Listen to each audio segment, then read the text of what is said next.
सभी दोस्तों से नमस्ते। हमारे कुसुम लोकगीत चैनल पे आप लोगों का स्वागत है। सुनैना ऑफिशियल चैनल पे स्वागत है। अब कुसुम ऑफिशियल चैनल पे आप लोगों का स्वागत है। तीनों चैनल है, तीनों चैनल पे आप लोगों का स्वागत है। देखिए बहुत प्यारा सा हमारी दीदी गीत बनाई है, बहुत प्यारा सा नाच पर के गीत बनाए हैं। राजा लई देता साड़ी सिलिक वाली। आइए गीत के सुनाती हूँ। बहुत प्यारा। अपने अपने अपने राजा से जरूर मंगावत जाओ। भाई है जरूर मंगावत जाइए। अब पहर मेला चलत जाओ, पहर आवत जाओ। प्रयागराज के मेला में है संगम नहाए। आइए गीत के सुनाती हूँ। राजा लई देता साड़ी सिलिक वाली, राजा लई देता साड़ी सिलिक वाली।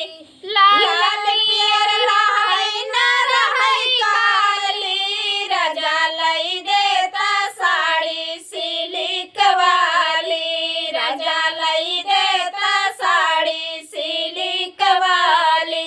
साड़ी पहिरी हमें बागों में गईले, साड़ी पहिरी हमें बागों में गईले।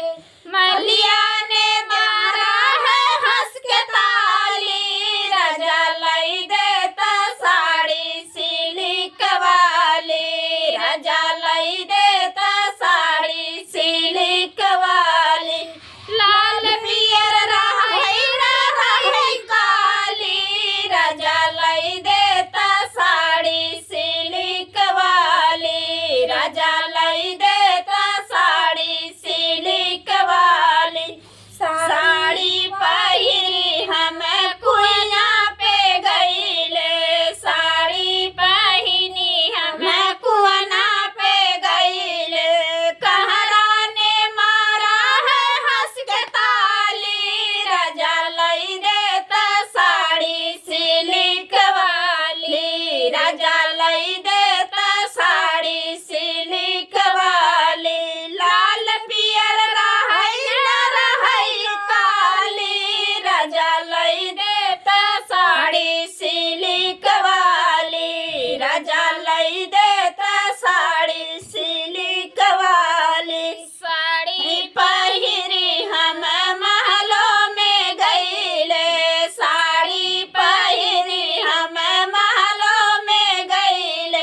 देवरा ने मारा है हंस के ताली, राजा लई देता साड़ी सिलिक वाली, राजा लई देता साड़ी सिलिक वाली। लाल पियर रहै न रहै काली, राजा लई देता साड़ी सिलिक वाली, राजा लई देता साड़ी सिलिक वाली।